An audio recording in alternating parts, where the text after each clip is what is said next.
Hi viewers, இன்றைக்கி நம்ம பார்க்க போகிறது மீசைய முறுக்கு 2. ஸோ இந்த படத்தை பற்றின டீட்டெயில் என்ன அப்படின்னா, இது குஷ்பு சுந்தர் அவங்க அவென்யூ மூவிஸோட ஏற்கனவே அது ஃபஸ்ட் பார்ட்டும் அதில் தான் வந்துச்சு, செகண்ட் பார்ட்டு இதில் தான் வந்திருக்கு. இதுவும் வழக்கம் போல் ஒரு இசையை பேஸ் பண்ண ஒரு தான். இது வந்து பார்த்திங்கன்னா ஒரு 1980s 2000 இது 2 காலகட்டங்களில் நடக்கிற ஒரு சீன் மாதிரி வருது. அது மட்டும் இல்லாமல் இந்த படத்தில் வந்து எனக்கு தெரிஞ்சு நம்மளோட ஆதி வந்து டபுள் ஆக்டில் நடிச்சிருப்பார்.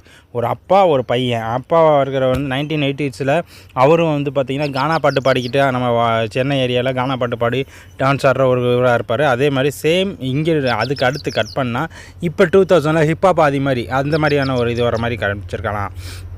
அது மட்டும் இல்லாமல் அந்த ஃபஸ்ட் ஹாஃபில் வந்து என்ன அப்படின்னா, அவர் அப்போ இருக்கிற இந்த சங்கீத வித்வான், அதாவது கர்நாடக இசை இவங்களோட அவங்க சண்டை போடுற மாதிரியும், அதுக்கு அவர் இந்த இதுக்குரிய இதை எப்படியாவது கொண்டு வரணும் அப்படின்னு சொல்லி அவர் பிளான் பண்ணி மூவ் பண்ணிக்கிட்டு இருப்பார்.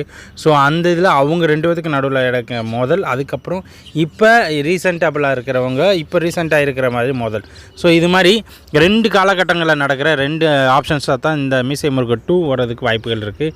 இதில் வந்து வழக்கம் போல் இவர் வந்து எப்பயுமே இதே பண்ணுறது தான். நம்ம இதுக்கு முன்னாடி பார்த்த சேம் ஒவ்வொரு சீன் பை சீன்ஸ்லேயும் எப்படியாவது முன்னேறிடணும் அப்படின்னு சொல்லும்போது அதுக்கு நிறைய இடைஞ்சல்கள் வருது. ஸோ அதுக்கான இடைஞ்சல்களை எப்படி பீட் பண்ணி கடைசியில் நம்மளோட ஆதி அவர் வந்து எப்படி ஜெயிக்கிறாரு அப்படின்றதான் படத்தோட கதை. சேம் கதை எல்லாமே வந்து ட்ரெய்லர்லேயே டீட்டெயில்ஸ் எல்லாத்தையும் அப்டேட் ஆகுது. நம்ம ஏற்கனவே பார்த்த மாதிரியே கொண்டு வந்திருக்காரு. ஸோ இது கொஞ்சம் ட்ரெண்டிங்காக வேறு மாதிரி மாற்றிருக்கலாம்னு ஒரு ஆப்ஷன் தோணாலும் இதில் இவர் எப்படிலாம் பெர்ஃபார்மன்ஸ் பண்ணியிருக்காரு அப்படின்றத நம்ம பார்க்கலாம். ஸோ மீசை முறுக்கு 1 வந்து பார்த்திங்கன்னா அவர் கொஞ்சம் வித்தியாசமாக கொண்டு வந்திருப்பார். அதாவது காலேஜ் லைஃப்லேருந்து அவர் ஜெயிக்கிற ஒரு பையனாகவும், அதுக்கப்புறம் அந்த ஜெயித்த பையன் இப்போ என்ன செய்யலாம் அப்படின்ற மாதிரி கொண்டு வரதுக்கு வாய்ப்புகள் இருக்கலாம்னு எதிர்பார்க்கப்படுது. அது மட்டும் இல்லாமல் இதில் வந்து ஃபஸ்ட் ஹாஃபில் வந்து 1980s, அதாவது வந்து 80-85 காலகட்டங்களில் கர்நாடக இசைக்கும் அப்புறம் நம்ம லோக்கல் கானா பாடுகள் இருக்கிற இவங்க 2 பேத்துக்கும் நடக்கிற ஒரு பிரச்சனை. இப்போ வந்து பார்த்திங்கன்னா அதே மாதிரி இண்டிபெண்டன்ட் மியூசிக்கை வந்து எப்படி இது பண்ணி அவர் கொண்டு வராரு அப்படின்றதான். எப்படி இருந்தாலும் சேம் அதே டைலாக்ஸ் எல்லாம் இதில் நிறைய வருது. ஏன்னா தோத்தாலும் ஜெயித்தாலும் மீசை முறுக்கு. ஸோ மீசை முறுக்கில் இந்த வட்டம் நம்ம ஆதி எப்படி ஜெயிச்சாரா அப்படின்றதான் இந்த படத்தில் நம்ம பார்க்க போகிறது. அது மட்டும் இல்லாமல் ஆதி வந்து இதில் வந்து டபுள் ஆக்டர் நடிச்சிருக்கிறதுக்கு வாய்ப்புகள் இருக்குது.